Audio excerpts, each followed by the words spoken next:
जय बोलिए देवाधिदेव खजाघाट श्री आदिनाथ भगवान की जय जय जय। वर्तमान शासन नायक वर्धमान महावीर स्वामी भगवान की जय जय जय। परम पूज्य श्रमण कुल तिलक प्रातः स्मरणीय संत शिरोमणि आचार्य भगवान श्री विद्यासागर जी महाराज की जय जय जय। परम पूज्य गुणायतन प्रणेता प्रखर वक्ता भावना योग प्रवर्तक शंका समाधान प्रवर्तक गुरुवर श्री प्रमाण सागर जी महाराज की जय जय जय।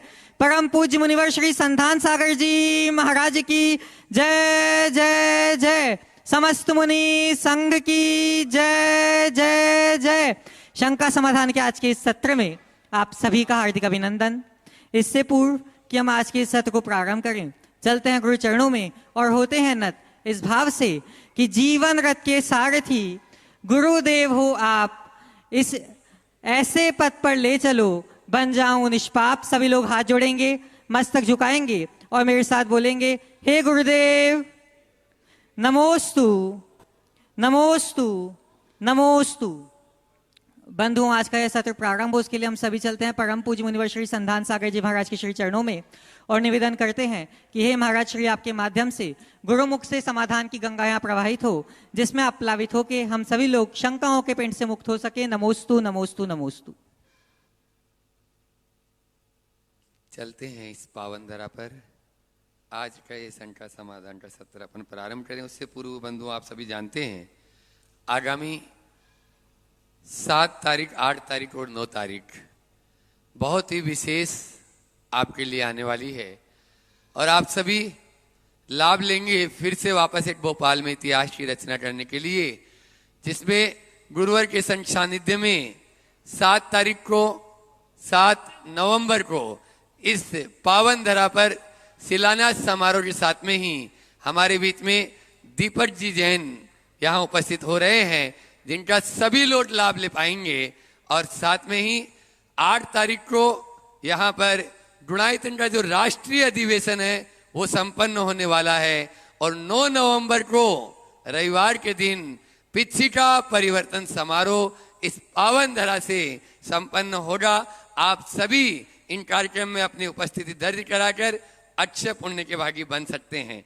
अब चलते हैं गुरु चरणों में और आज गुरु चरणों में सीकर राजस्थान से धीरज जी साटला नमोस्तु पूर्वक पूछ रहे हैं, क्या व्यावसायिक दौड़ में भी आत्मा का चिंतन संभव है?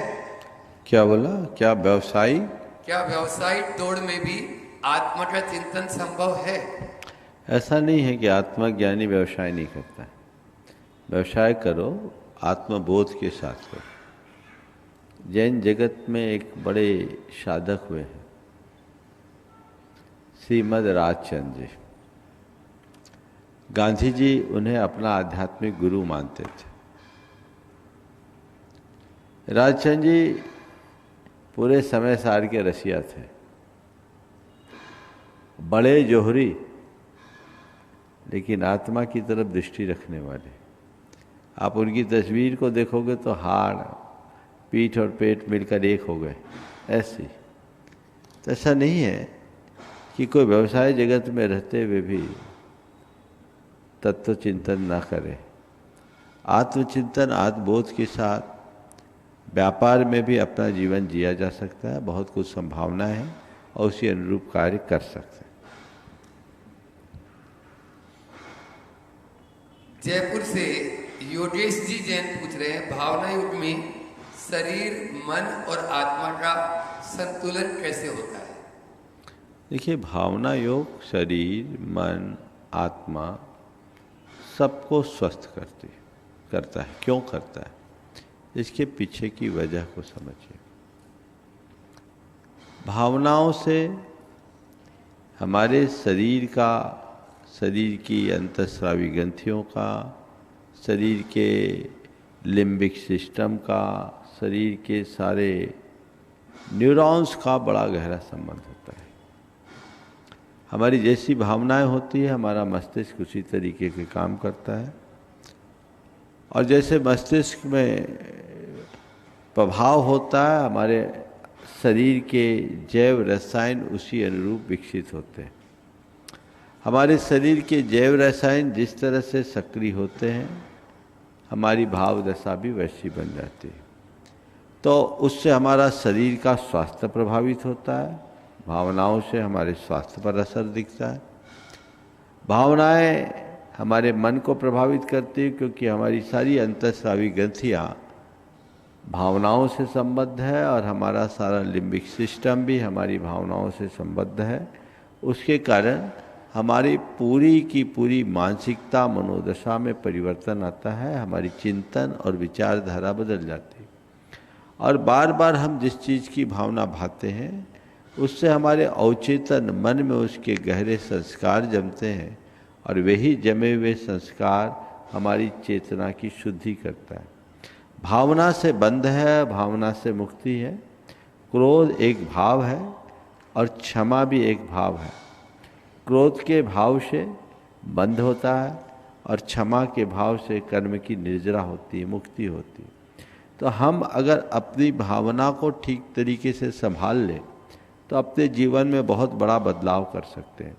भावना योग का मूल लक्ष्य यही है कि अपनी विकृत भावनाओं को बदलकर विशुद्ध भावना में परिवर्तित कर दें, उन्हें नकारात्मकता से सकारात्मकता की ओर मोड़ना, यही भावना योग का लक्ष्य है और यही उसका मूलभूत उद्देश्य। जब हम भावना योग करते हैं तो हमारे शरीर पर, हमारे मन पर, हमारी चेतना पर, तीनों पर उसका गहरा असर पड़ता है और हम उसको उसी अनुरूप अपने जीवन में घटित कर सकते हैं। अनीता जी पहाड़िया कोलकाता से पूछ रही हैं, जो महिलाओं के ऊपर प्रश्न है, कौन सबसे ज्यादा धर्म में है? समाज का उत्थान करने वाली, परिवार का उत्थान करने वाली, स्वयं का उत्थान करने वाली, या अन्य जैसे दान आदि करने वाली? कौन सी महिला सबसे ज्यादा धर्म में है? कौन सबसे ज़्यादा धर्म में है? जो समाज का उत्थान कर रही है, परिवार का उत्थान कर रही है, आत्मा का उत्थान कर रही है, और चौथा दान आदि की क्रियाएं कर रही है। देखो, धर्म है क्या, इसे समझ लोगे तो इसका उत्तर भी अपने आप मिल जाएगा। धर्म क्या है? जो हम क्रियाएं करते वह धर्म है? कहते नहीं। हमारे द्वारा की जाने वाली क्रियाएं धर्म नहीं है। धर्म हमारी आत्मा की शुद्धि का नाम है। हम लोग 10 लक्षण को धर्म कहते हैं। किसको कहते हैं? 10 लक्षण को धर्म कहते हैं। ये 10 लक्षण हम किसके लिए कर रहे हैं? आत्मा के लिए, या समाज के लिए, या परिवार के लिए, या अन्यों के लिए? कुछ भी करो, आत्मा को केंद्र में रख करके चलोगे तभी धर्म है, अन्यथा धर्म के नाम पर कोरा भ्रम। इसलिए सच्चा धर्म किसका? जो अपनी आत्मा को केंद्र में रख करके जिए उसका। इसलिए मैं कहूंगा कि अपने आप को आत्मा में जोड़ो, अपने आत्मा को विशुद्ध बनाने का प्रयत्न करो, उसके लिए सतत क्रियाशील रहने की कोशिश करें। तब हमारा धर्म हमारे साथ जुड़ पाएगा और हम अपने जीवन में कुछ अच्छा घटित कर पाएंगे। चाहे हम समाज सेवा की बात करें, चाहे परिवार की बात करें, चाहे व्रत उपवास और दान की बात करें, आत्मा अगर हमारी दृष्टि में है तो सब कुछ सही है, और आत्मा के ओझल होते ही सब कुछ गलत। बरेली से अनुपमा जी बाजल नमोस्तुपूर्वक पूछ रही है, हम जब पूजा करते हैं और अगर किसी कारणवश हमारे आंखों में आंसू आ जाते हैं तो क्या यह गलत है या सही? दूसरा इनका एक प्रश्न है, और हम उन आंसुओं को पहुंचकर फिर से पूजा करने लगते हैं तो क्या हमें हाथ धोकर यह पूजा करना चाहिए या नहीं? पूजा करते समय यदि भगवान की भक्ति में आंसू आ रहे हैं तो सही है, और पूजा करते हुए किसी दुख की स्मृति आ रही है और आंसू आ रहे हैं तो गलत है। सवाल आंसू का नहीं है, सवाल आंसू के साथ जुड़े हुए भावों का है। ऐसे आंसू आना भक्ति का लक्षण है। वाणीम गदगदयन बपु पुलकयन नेतद्वयन श्रावयन। वाणी को गदगद करो, शरीर को पुलकित करो, नेत्रों से आंसू की धार बहे। ये भक्ति का है। तुलसीदास जी ने एक जगह लिखा है कि तुम दर्शन ते पुलक शरीरा, गदगद गीरा, नयन बहे नीरा। कि आपके दर्शन से हमारा शरीर पुलकित हो गया, वाणी गदगद है, गदगद गीरा, और नयन बहे नीरा, नयनों से नीर बह रहे। तो वह प्रसन्नता का नीर है, खुशी के आंसू है, हर्ष के आंसू है। अगर हर्ष है तो वो भक्ति है, और शोक है तो वह दुख है, बंध है। यहाँ उपस्थित प्रत्यक्ष रूप से जो है उनमें से लेते हैं डॉक्टर अमरजीत तूपकर आज अपने बीच में हैं, जो पालधर से अपने बीच में गुणायतन ट्रस्टी हैं। एक बार जोरदार ताली से उनका स्वागत कर दें और वे अपना प्रश्न माइक वहां तक पहुंचाएं। वे अपना प्रश्न गुरु चरणों में करेंगे और उसके बाद में तैयार रहेंगे अपूर्वा पारस जी जैन अवधपुरी। गुरुवर नमोस्तु नमोस्तु नमोस्तु। हमारे दैनंदिन जीवन में प्रोफेशनल डॉक्टर के लाइफ में भी आर्द्र रौद्र ध्यान का बहुत बार ऐसे प्रसंग आते हैं जहाँ पे आर्द्र रौद्र ध्यान होता है, तो उससे कैसे बचा जाए? आत्मा ध्यान रखो तो आर्तरौद्र ध्यान अपने आप छूट जाएगा। आत्मा के स्वरूप को ध्यान में रखो। दो पंक्तियों को बार बार दोहराए, होकर सुख में मग्न न फूलूं, दुख में कभी न घबराऊं, इष्ट वियोग अनिष्ट योग में सहनशीलता दिखलाऊं। और इतना सब कुछ नहीं करना है। भावना योग के इन 4 मंत्रों का प्रयोग करें। मुझे सहज रहना है, मुझे शांत रहना है, मुझे सकारात्मक रहना है, मुझे प्रसन्न रहना है, सहजोहम, शांतोहम, सकारात्मकोहम। ये सब बार बार दोहराए तो निश्चित हमारे भावों में बदलाव आएगा, स्थिरता भी आएगी, परिणाम निर्मल। नमोस्तु नमोस्तु। अपूर्वा पारस जी जैन अवधपुरी, वे अपना प्रश्न गुरु चरणों में करें और तैयार रहेंगे नासिक महाराष्ट्र से सुभाष जी मोतीलाल जी पाटनी। नमोस्तु महाराज जी, नमोस्तु महाराज जी, नमोस्तु महाराज जी। मेरा प्रश्न ये है कि यदि भगवान अवतार नहीं लेते तो श्री कृष्ण कौन है? देखो, जैन धर्म के अनुसार श्री राम श्री कृष्ण क्रमशः 8वें बलभद्र और 9वें नारायण के रूप में महापुरुष थे। जैन धर्म अवतारवाद को मान्यता नहीं देता। जैन धर्म की स्पष्ट अवधारणा है कि कोई भी बीज तभी तक अंकुरित होता है जब तक उसमें अंकुरन की क्षमता है। बीज को एक बार भून दिया जाए तो वह अंकुरित नहीं होता। संसार का बीज राग देश है। जब तक राग देश रूप अंकुरन की शक्ति है तब तक यह जीव जन्म मरण करता है। जिसके राग देश का समूल अभाव हो गया उसका बीजांकुरन संभव नहीं, यानी उसका पुनर्जन्म संभव नहीं। हमारे जो भगवान हैं, जिन्हें हम परमात्मा कहते हैं, वे अपने आत्मा में जमे राग देश के समस्त संस्कारों को जड़ मूल से नष्ट करते हैं। और समस्त राग देश आदि विकारों को जब नष्ट करते हैं तब हमारी आत्मा को मुक्ति मिलती है, हम परमात्मा बनते हैं। तो एक बार परमात्मा बन गए, राग देश का अभाव हो गया, तो दोबारा संसार में आने लायक कोई कारण ही नहीं बचा कि वो परमात्मा दोबारा कोई आए।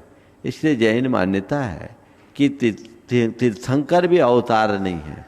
जैन धर्म अवतारवाद की जगह उत्तारवाद को महत्व देता है। आओ और तरो, जाने के बाद वापस आने का कोई सवाल नहीं है। एक बार जो पार हो गया वो पार हो गया, उसका उद्धार हो गया।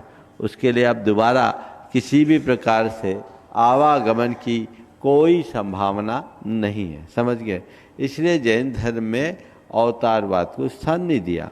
रहा सवाल रामचंद्र जी का या श्री कृष्ण का, ये 8वें बलभद्र और 9वें नारायण के रूप में सलाखा पुरुष थे। सलाखा पुरुष कुल 63 होते हैं प्रत्येक काल चक्र में। सलाखा पुरुष का मतलब ऐसे महनीय पुरुष जो सब प्रकार के सामाजिक, धार्मिक या आध्यात्मिक चेतना के विकास में अपना योगदान देते हैं। तो वो ये लोग थे दोनों। रामचंद्र जी मोक्ष को चले गए हैं, श्री कृष्ण आगामी 16वें तीर्थंकर बनने वाले हैं। इस रूप में उनको स्वीकार किया गया। नमोस्तु बंधु, अपने बीच में अंजनगिरी, गजपंतर, नमोकार आदि क्षेत्रों से तो जो जुड़े ही हैं, ऐसे सुभाष जी, मोतीलाल जी पाटनी, उनकी धर्मपत्नी सुसरिता पाटनी आज गुरुकुल से भी गुरुकुल प्रेमी के रूप में जुड़े हैं। एक बार जोरदार ताली बजाकर उनका स्वागत अभिनंदन कर दें। और मैं चाहूँगा प्रेमचंद जी प्रेमी जी दयोदय और शिरोमणि संरक्षक वहीं पर जाकर उनका स्वागत अभिनंदन कर देंगे महिलाओं के सम्मान के लिए। महावीर जी के साथ, हाँ, महावीर जी सिंघई वे भी आ जाएं, महावीर जी सिंघई भी आ जाएं और महिलाओं के सम्मान के लिए श्रीमती आशा जी लोहाड़िया पहुंचकर वहीं पर सम्मान कर देंगे। आप अपना प्रश्न गुरु चरणों में करें ताकि समय बचेगा, और उसके बाद में आगे प्रश्न करेंगे। राजेश जी बाजना तैयार रहे। परम पूज्य मुनिश्री 108 प्रमाण सागर जी महाराज एवं संतान सागर जी महाराज इनको त्रिवार नमस्तु नमस्तु नमस्तु। शुल्लक जी को इच्छा में सबको जय जिनेन्द्र। महाराज श्री, मेरा एक छोटा सा प्रश्न है। गुरु शिष्य का संबंध आस्था और प्रेम का पवित्र संबंध है। गुरु शिष्य का संबंध आस्था और प्रेम का पवित्र संबंध है, और यह बंधन ही अनंत बंधन का अंत कराता है। वो कैसे? गुरु और शिष्य का, बोलिएगा, आस्था और प्रेम का प्रगाढ़ संबंध है, और यह बंधन ही अनंत बंधन का अंत करता है। देखो, ये बात सही है।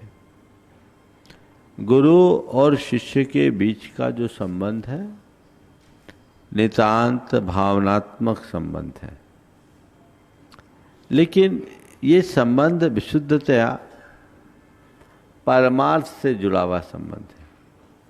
लोक में हम कोई संबंध बनाते हैं तो उसके पीछे हमारी कोई भौतिक आकांक्षाएं जुड़ी होती। और गुरु और शिष्य का जो संबंध है वो भौतिक आकांक्षाओं को मिटाने के कारण बना है। हम गुरु से जुड़ते हैं इसलिए नहीं कि मेरा संसार बस जाए, हम गुरु से जुड़ते हैं इसलिए कि मेरा संसार मिट जाए, मेरे संसार से मेरा उद्धार हो जाए। दृष्टिकोण में अंतर है। इसलिए एक लगाव या जुड़ाव बंधन कराता है और दूसरा लगाव हमें बंधनीय बना देता है। तो ये अलग अलग राग है, लेकिन राग किसके साथ किस रूप में है उस पर सब कुछ निर्भर करता है। समझ गए? तो हमारे आचार्य से किसी ने पूछा कि गुरु और शिष्य के प्रति भी तो राग ही है और राग तो बंधन का कारण है।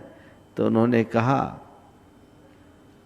विधूत तमसो राग तपः श्रुत निबंधन सांध राग इवार्कस जंतो रभ्युदयाय स। अर्थात बीतरागी पुरुषों के प्रति उनके तप, उनके ज्ञान से संबंधित जो राग है, वो राग प्रातःकालीन संध्या की लालिमा के तरह लोक के कल्याण का ही कारण बनते। गुरुदेव ने इसका बहुत मधुर अनुवाद किया और लिखा है, प्रातः में भी लाली होती, संध्या में भी लाली है, एक जगाती एक सुलाती, दोनों अंतर वाली। समझ गए? सवाल इसका नहीं है कि किससे जुड़ाव है, सवाल इसका है कि किस लिए जुड़े हैं।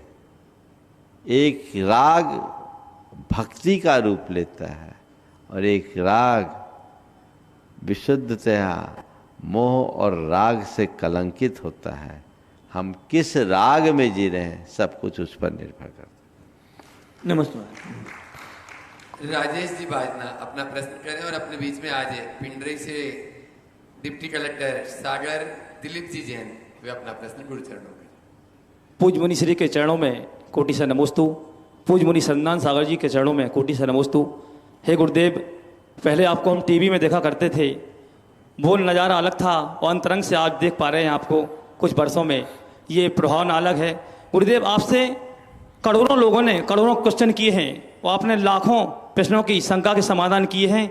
ये हम सभी का पुण्य है कि आपको ऐसे आचार्य गुरु विद्यासागर महाराज मिले हैं, उनसे आप दीक्षित हैं। लेकिन मेरी जिज्ञासा गुरुदेव ये है कि मैं आपसे करुणा के साथ, ये विनय के साथ कहना चाहता हूँ कि आपके ये भाव पूज्य आचार्य भगवान के पास आप जाके एक अनुकरण, कैसी भावना हुई आपकी कि आज उनसे दीक्षा ली और ये लाखों लोगों की प्रभावना कर रहे हैं, इसके बारे में थोड़ी सा बताइए गुरुदेव। आपके चरणों में कोटि से नमोस्तु भगवान।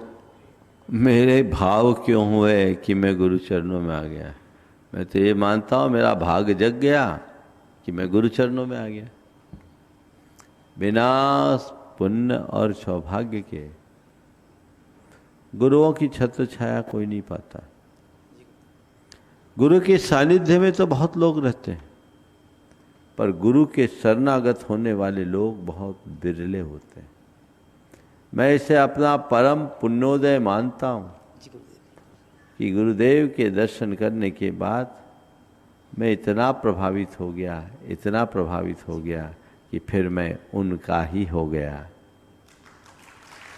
और मेरा ये सौभाग्य था कि मैंने जब गुरु चरणों में अपने आप को अर्पित करना चाहा तो गुरु ने करुणा करके मुझे स्वीकार भी लिया, मुझे शरण दे दी।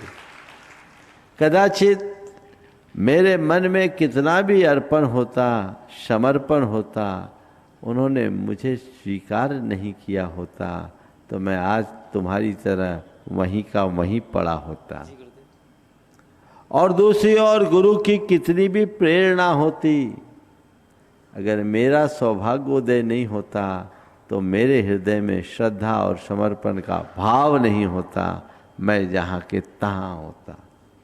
इसलिए वे लोग बहुत विरले भाग्यशाली होते हैं जिनका संसार बहुत क्षीण होता है, सीमित होता है। वे ही मोक्ष मार्ग में आगे बढ़ पाते हैं और उन्हें ही सही सद्गुरु की शरण मिलती है। ज़्यादातर लोग तो सद्गुरु को पहचान ही नहीं पाते, और पहचान भी लिए, कदाचित सानिध्य भी पा लिए, तो वे शरण से वंचित रह जाते हैं। ऐसा केवल इसलिए होता है कि लोग गुरुओं के पास दर्शनार्थी बन करके जाते हैं। जो दर्शनार्थी बन करके जाते हैं वो दर्शनार्थी बने रह जाते हैं, और जो एक बार गुरु चरणों में शरणार्थी बनकर चले जाए वे जगत पूज्य हो जाते हैं। तो बस अपने अंदर ऐसा भाव जगा लो कि मैं शरणार्थी हो जाऊं। देखो जीवन में कैसा चमत्कार घटता है। नमोस्तु गुरु। अगला प्रश्न कर रहे हैं अपने बीच में सागर दिलीप जी जैन, डिप्टी कलेक्टर पिंडरी से। वे अपना प्रश्न गुरु चरणों में करें और उसके बाद में संजय जी जैन दिल्ली तैयार रहेंगे। गुरुदेव के चरणों में मेरा बारंबार नमोस्तु गुरुदेव। गुरुदेव, मेरी शंका ये है कि कभी कभी उच्च प्रशासनिक पद में रहते हुए ऐसे निर्णय लेने पड़ते हैं जो अहिंसा, दया, क्षमा इत्यादि के विपरीत होते हैं। तो ऐसे समय में क्या किया जाए जिससे धर्म और कर्तव्य दोनों में संतुलन बना रहे, एवं क्या धर्म का पालन करते हुए एक अच्छा प्रशासक बना जा सकता है? बहुत अच्छा सवाल। देखिए, कोई भी प्रशासनिक क्षेत्र में काम करने वाले व्यक्ति हैं तो उन्हें दो धर्म निभाना पड़ता है। पहला आत्मा से जुड़ा हुआ धर्म और दूसरा अपने प्रोफेशन से जुड़ा हुआ धर्म। समझ गए? आत्मा से जुड़ा हुआ धर्म हमारा वैयक्तिक धर्म है और प्रोफेशन से जुड़ा हुआ धर्म तुम जैसे प्रशासनिक लोगों का राष्ट्रीय धर्म है। जैन धर्म दोनों धर्म के अनुपालन की बात करता है। जब आप अपनी पूजा पाठ भक्ति आराधना में रहो और वैयक्तिक जीवन व्यवहार की बात करो तो एक भद्र मनुष्य के रूप में जियो। लेकिन जब अपने चेंबर में बैठो तो एक अच्छे प्रशासक के रूप में बैठो। अगर उस घड़ी एक अच्छा प्रशासक तुम्हारे भीतर नहीं होगा तो तुम अपने कर्तव्य से न्याय नहीं कर पाओगे, और जब अपने कर्तव्य से न्याय नहीं होगा तो उसका परिणाम भी अच्छा नहीं होगा। अच्छा प्रशासक बनना, पर सख्त प्रशासक मत बनना। अच्छे में और सख्त में बड़ा अंतर होता है। अच्छा वो है जो अच्छे ढंग से काम करता है और करवाने की क्षमता रखता है, जो अपने स्टैंड पर दृढ़ रहता है, वो एक अच्छा प्रशासक है। लेकिन सख्त प्रशासक वो है जो अपना रवैया हमेशा सख्त रखता है। मैं सख्ती को अच्छा नहीं मानता, लेकिन स्थिरता और दृढ़ता एक प्रशासक का अच्छा गुण है। अपने अधीनस्थों से काम लेना एक प्रशासक की जिम्मेदारी है, लेकिन इसके लिए चीखा चिल्ली करना कोई जरूरी नहीं है। बिना किसी प्रकार के चीखा चिल्ली के भी काम लिया जा सकता है, और मैं ऐसे बहुत सारे अधिकारियों को जानता हूँ, वो ऐसा ही करते। जो मैंने लिख दिया मुझे यही चाहिए, आप ये करके दीजिए, तब आगे बात करें। कलम का काम कलम से कीजिए। जो बोलना है, जितना बोलना उतना ही बोलिए। फिर एक साथ में ये बात देखिए कि मैं जो काम कर रहा हूं उसमें किसी का व्यक्तिगत रूप से नुकसान तो नहीं हो रहा है। हाँ, अगर प्रक्रिया के अंग में उसका नुकसान हो रहा है तो पहली कोशिश करो कि हम उसके नुकसान से उसको बचा सके, या कम से कम नुकसान हो। लेकिन कुछ बात ऐसी है जिसका वो भागीदार ही है, अवैधानिक रूप से किया गया कार्य है, तो उसमें फिर हमें तटस्थ रहना पड़ेगा। तो चीज़ों को देख के, समझ के, उसके दूरगामी परिणामों को ध्यान में रखते हुए काम करना।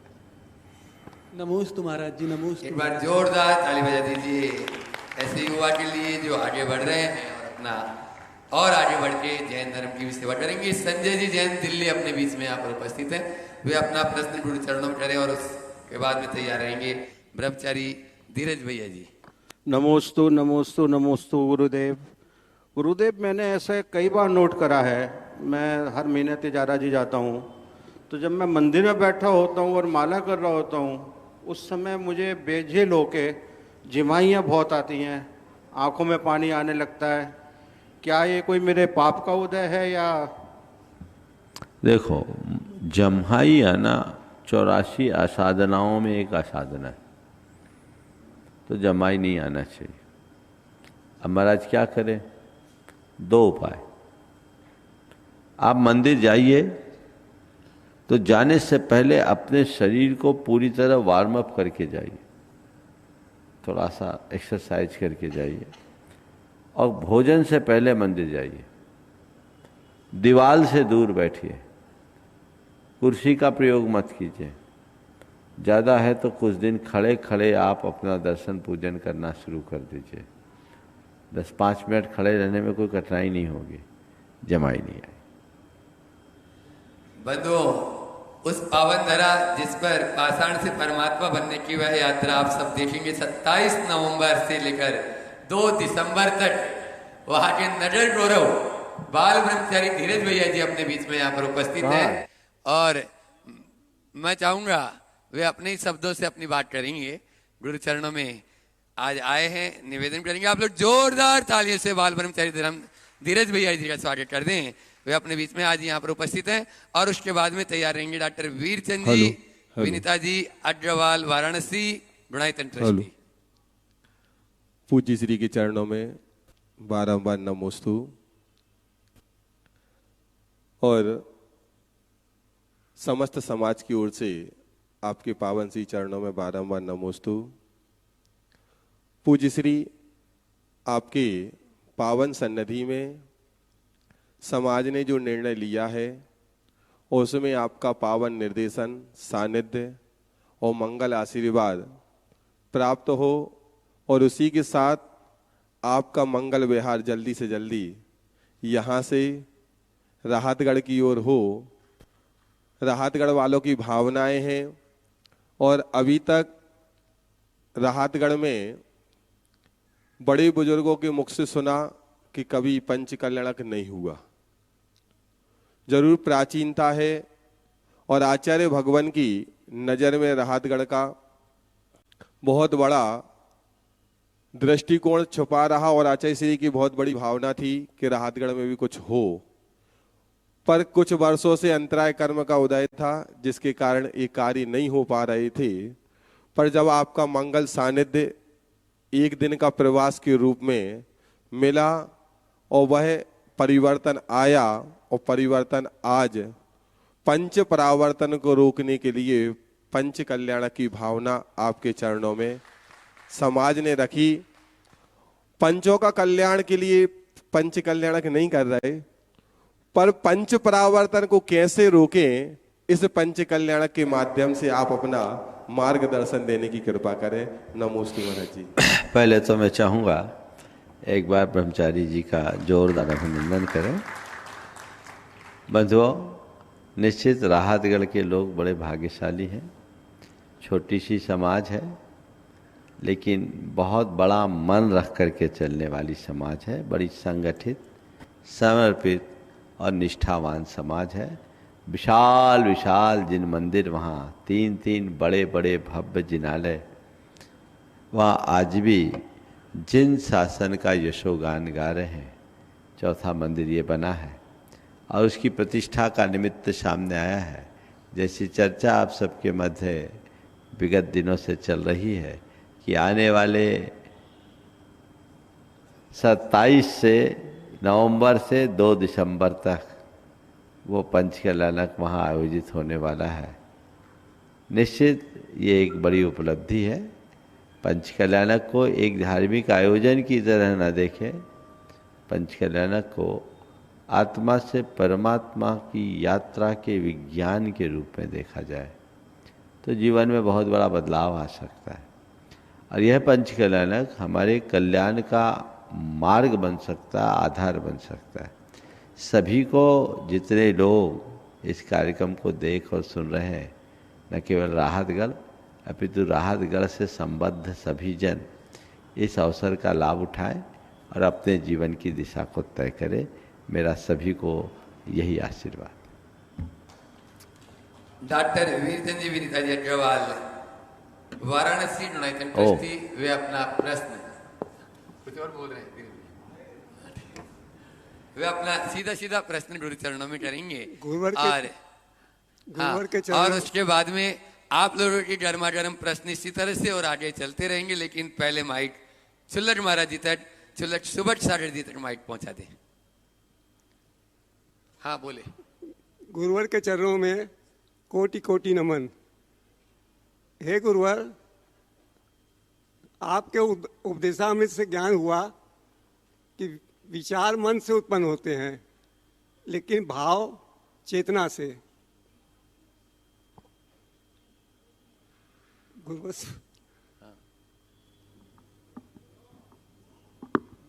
बात कर रहे हैं। बोलो। हे गुरुवर, आपके उपदेशामृत से ज्ञान हुआ कि विचार मन से उत्पन्न होते हैं और भाव चेतना से। इसका तात्पर्य है कि विशुद्ध भावों में रमण करना चेतना के विकास के लिए समर्थ है। इसलिए विशुद्ध भावों में निरंतर रमण करने के लिए आप मार्ग प्रशस्त करें कीजिए। भाव विशुद्धि को बनाए रखने के लिए निमित्त भावना योग कीजिए। शुद्धात्म स्वरूप का बार बार स्मरण कीजिए। तत्व का चिंतन जितनी गहराई से करेंगे आपके हृदय की भाव विशुद्धि उतनी बढ़ेगी और जितनी भाव विशुद्धि बढ़ेगी जीवन का मार्ग उतना ही प्रशस्त होगा। नमस्ते भगवान, नमस्ते। और सन के गुलदस्ते के पुष्प क्षुल्लक सुबह सागर जी महाराज अपने प्रश्न द्वारा आप सबको लाभान्वित कर रहे हैं। उसके बाद में क्षुल्लक समाधर सागर जी महाराज। पूज्य मुनिद्वय के श्री चरणों में बारंबार नमोस्तु। महाराज श्री दिवाली का पर्व आने वाला है। सभी जगह साफ सफाई का कार्यक्रम चल रहा है, तो इस बाहरी साफ सफाई के क्रम में भीतरी साफ सफाई किस प्रकार की जाए और कैसी प्रारंभ की जाए ताकि जीवन स्वयं पर्व बन जाए। नमस्ते। बहुत अच्छा सवाल किया। दिवाली का पर्व आने वाला नहीं, अब तो आ ही गया है। वातावरण तो दीपावली का बन ही गया है। निश्चित बाहर की साफ सफाई आप करते हैं, करें, लेकिन केवल बाहर के कचरे को साफ करने से कोई बड़ी उपलब्धि नहीं होगी। असल उपलब्धि तो तभी घटित होती है जब हम भीतरी कचरे को साफ करते हैं। तो अपने भीतर के कचरे को साफ करने का उद्यम प्रत्येक व्यक्ति को करना चाहिए।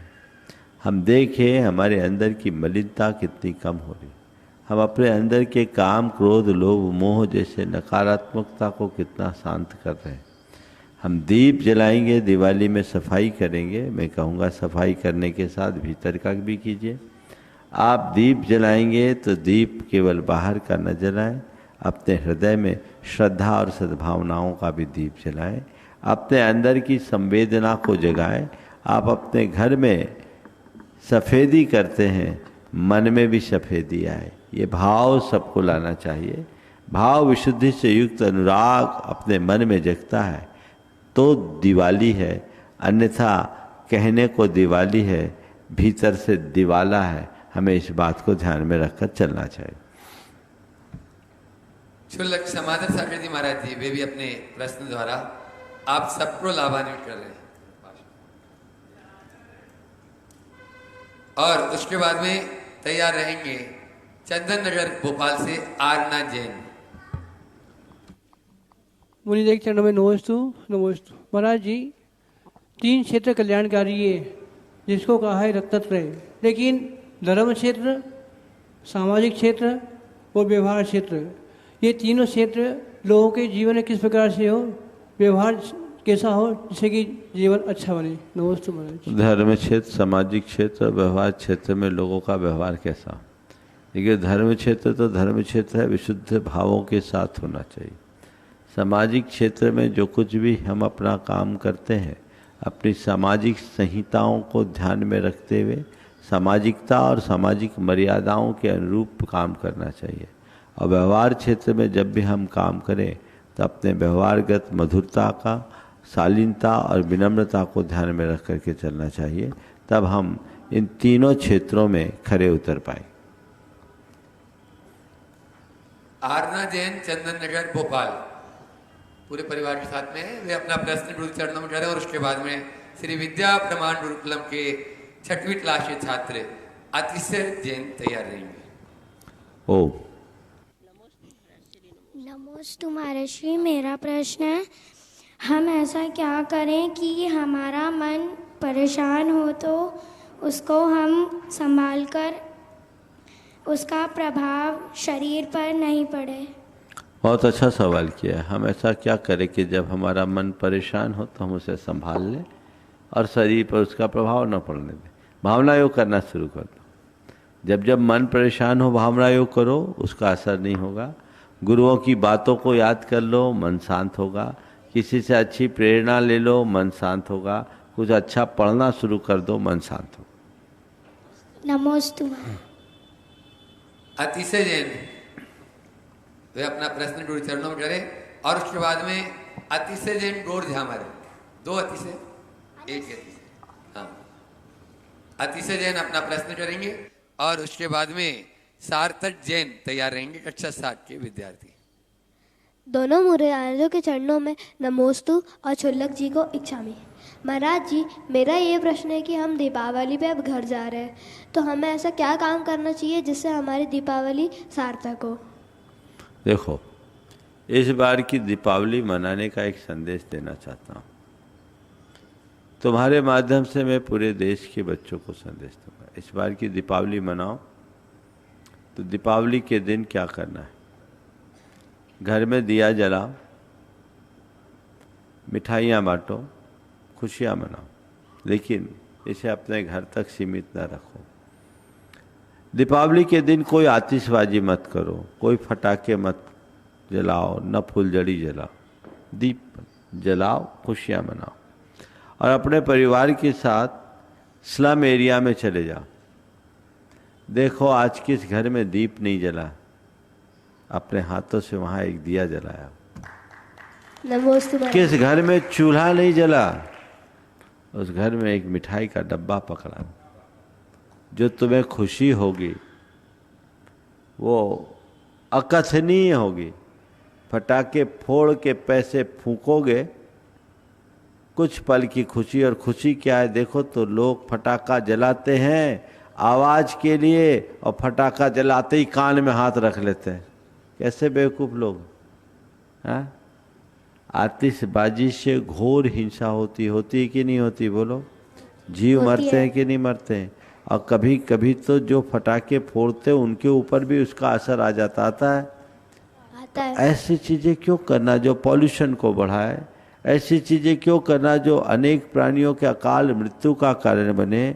हम हिंसा से बचे, अहिंसा को अपनाएं, समझ गए। इसलिए दीपावली में कोई भी आतिशबाजी का प्रयोग न करके लोगों के लिए खुशियां बांटना शुरू करें। जब हमारा रतलाम चातुर्मास था और हमने ये बात एक दिन अपने प्रवचनों में की, तो उसका ये प्रभाव पड़ा कि पास में मंदसौर के पाठशाला के बच्चों ने ये तय किया कि हम लोग इस बार कोई आतिशबाजी नहीं करेंगे, और वे लोग अपनी पॉकेट मनी से मिठाइयाँ खरीद करके गरीबों के घर में मिठाइयाँ बांट करके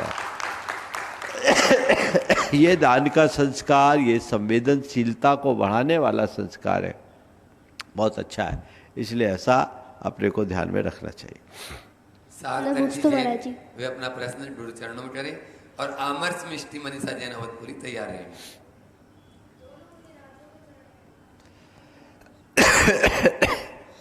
दोनों मुनिराजों के चरणों में मेरा बारंबार नमोस्तु नमोस्तु नमोस्तु एवं छुल्लक महाराज जियों के चरणों में इच्छा में। महाराज श्री, मेरा प्रश्न यह है कि 7 तत्वों में और 6 द्रव्यों में क्या अंतर है, और हम अपने कर्मों की निर्जरा किस प्रकार करें। बहुत अच्छा सवाल किया। 7 तत्व 6 द्रव्य, इनमें क्या अंतर है समझो। द्रव्य वस्तु है ना, और तत्व वस्तुत्व है, समझ गए। जैसे सोना और स्वर्णत्व, ठीक है। सोना एक वस्तु है, स्वर्णत्व उसका सार है। मनुष्य, मनुष्यत्व, मनुष्य एक प्राणी है और मनुष्यपना उसके अंदर का सार, ठीक है। अग्नि, अग्नित्व, अग्नि एक वस्तु है और अग्नित्व, अग्निपना उसका सार, समझ गए। तो अब क्या हुआ, जो स्वर्णत्व है, मनुष्यत्व है और अग्नित्व है, ये एक है। स्वर्णत्व, सोना अनेक प्रकार का हो सकता है, लेकिन स्वर्णत्व एक ही है। एक। मनुष्य अनेक हो सकते हैं, मनुष्यत्व एक ही है। अग्नि अनेक प्रकार की हो सकती है, अग्नित्व एक। इसी प्रकार जीव अनंत है, कितने हैं? अनंत। पर जीवत्व एक। अजीव अनंत है, अजीवत्व एक।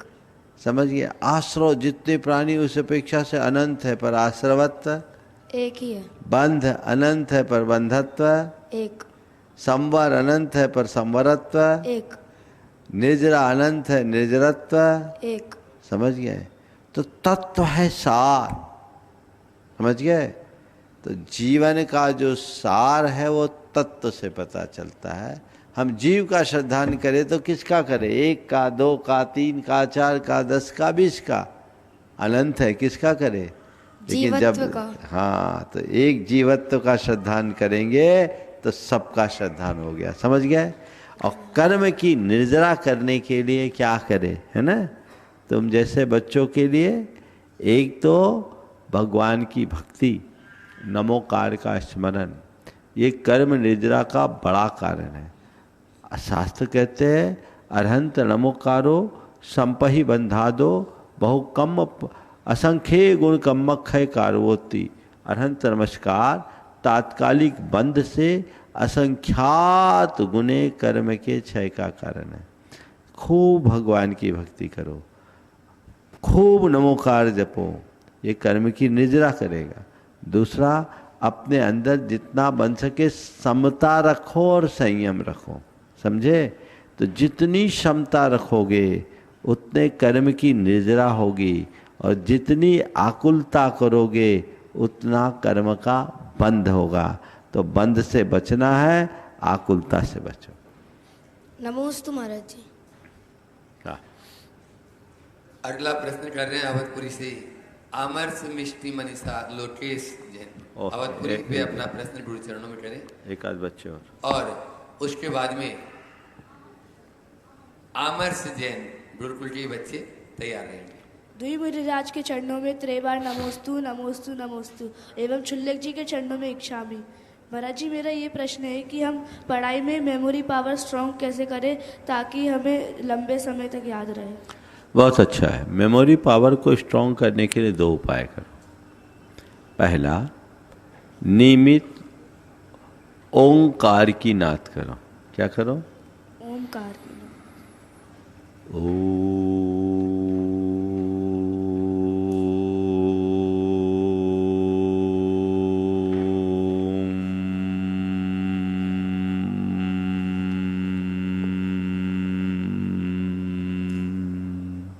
ठीक है। दूसरा, इसके साथ भ्रामरी प्राणायाम भी कर सकते हो, समझ गए। दोनों कानों को बंद कर लो, मुंह बंद करके, ओठ बंद करके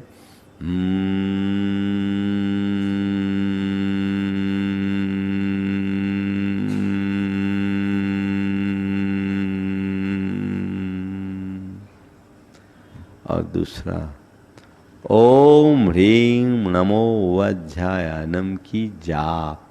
कौन से मंत्र की जाप?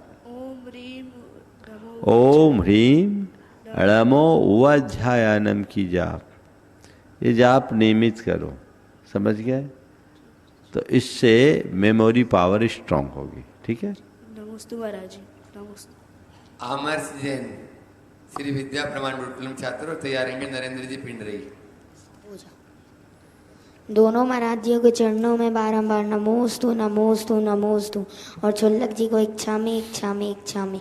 महाराज जी, मेरा प्रश्न ये है कि जैसे हमारा एक नमोकार मंत्र है जिसमें हमने पंच परमेश्वरी को नमस्कार किया है, वैसे ही कोई और भी मंत्र है जिसमें हमने और भी भगवानों को नमस्कार किया है? बहुत अच्छा सवाल किया। नमोकार मंत्र से व्यापक कोई दूसरा मंत्र नहीं। नमोकार मंत्र में पंच परमेष्टि का स्मरण है, इसमें सब आ जाते हैं। लेकिन बाकी और जितने मंत्र हैं उसमें अरहंत को नमस्कार हो सकता है, किसी एक को नमस्कार है, 24 तीर्थंकरों को नमस्कार है, रिद्धिधारी मुनियों को नमस्कार है, जिनेंद्र भगवान को नमस्कार है, केवली भगवंतों को नमस्कार है। ये अलग अलग मंत्र है, लेकिन नमोकार मंत्र जितना व्यापक कोई दूसरा मंत्र नहीं है।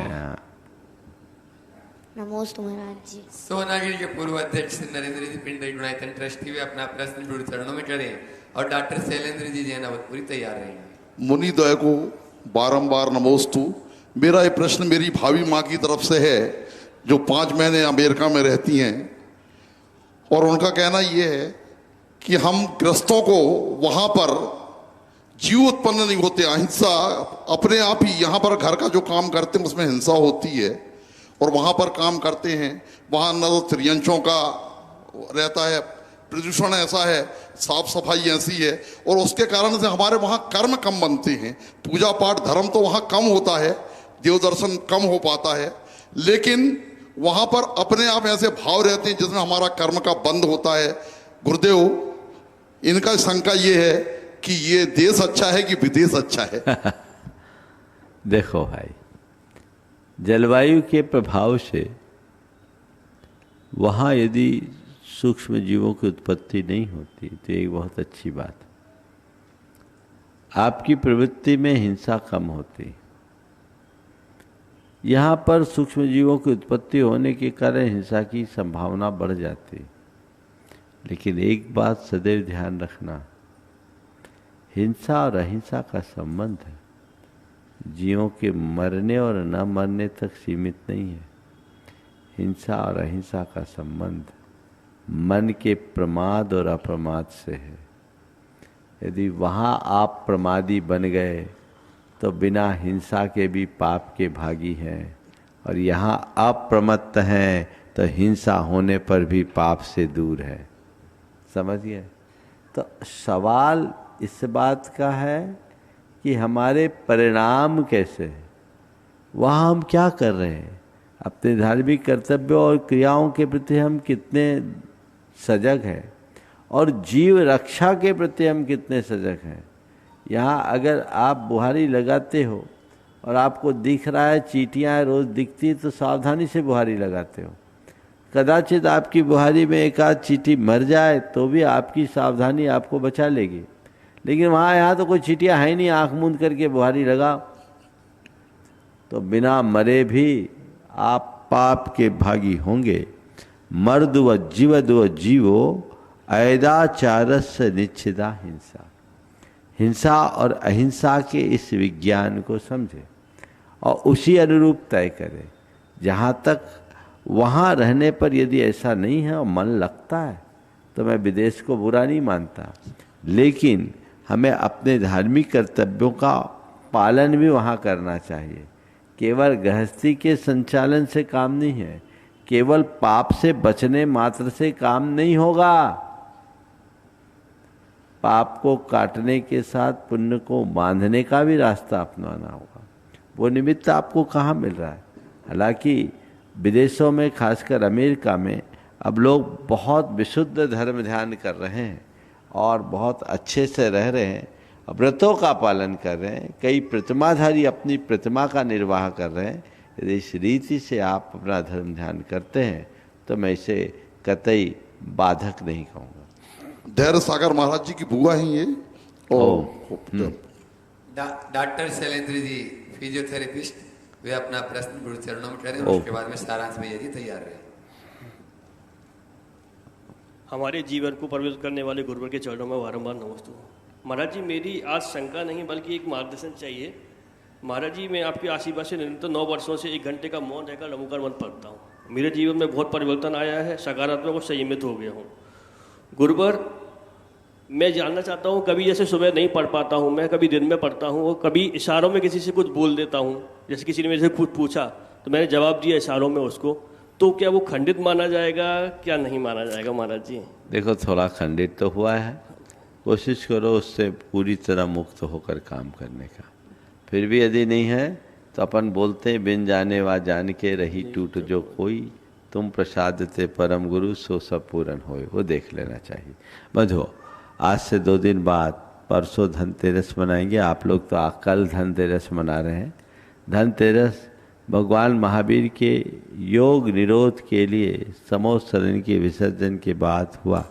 भगवान महावीर ने 2 दिन पूर्व समोत्सरण को छोड़ा। उनकी अंतिम देशना त्रयोदशी के दिन हुई और फिर अमावस्या को प्रातः उनको निर्वाण की उपलब्धि होगी। भगवान महावीर ध्यान में जाएंगे, वही असली धनतेरस है। और उस दीपावली 21 तारीख को निर्वाण लाडू महामहोत्सव आप सब बनाएंगे और उस दिन हम लोगों के चातुर्मास का निष्ठापन भी है। मैं पूरे भोपाल के लोगों से कहूँगा, आप लोग अपने अपने मंदिरों में निर्वाण लाडू अच्छे से चढ़ा ले और यहाँ का भगवान महावीर का निर्वाण महामहोत्सव सामूहिक रूप से करे और 9 बजे वो कार्यक्रम यहाँ हो तो सबको उसका लाभ मिलेगा। आप सभी मंदिर के लोग ये सूचनाएं जो सुन रहे हैं अपने अपने आयोजनों को उस तरीके से समायोजित करें ताकि वहाँ से अपना कार्यक्रम करके यहाँ सामूहिक रूप से निर्वाण महामहोत्सव संपन्न किया जा सके और चातुर्मास के समापन को भी आप सब कर सके। जितने उत्साह से आपने स्थापित किया वैसे ही निष्ठापन में भी, हालांकि चातुर्मास का औपचारिक समापन देखा जाए तो पिछी परिवर्तन से ही है, जिसकी भी सूचना आप सबको दे दी गई। 7, 8 और 9 तारीख का ये कार्यक्रम भी आप सबके लिए अपने ध्यान में रखने योग्य है। बोलिए अहिंसा परमो धर्म की। परम पूज्य मुनि श्री 108 प्रमाण